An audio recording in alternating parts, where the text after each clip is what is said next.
এখন দেখছেন মটন মারাঙের দ্বিতীয় অংশ। আমরা এরকম করে কাঁচা লঙ্কাটা মাংসের মধ্যে দিয়েছিলাম, রিক্যাপটা আরেকবার দেখালাম। একটু নুন দেবেন, সঙ্গে আদা আর রসুন বাটা ভালো করে মিশিয়ে নেবেন সবগুলো একসঙ্গে।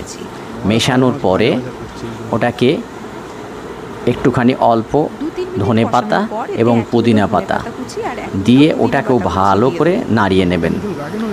সুন্দর করে নাড়ানো হয়ে গেলে ওটাকে এবারে সেদ্ধ হওয়ার জন্য অল্প জল দিয়ে দেবেন। জল দিয়ে এটা ঢাকা দিয়ে দেবেন।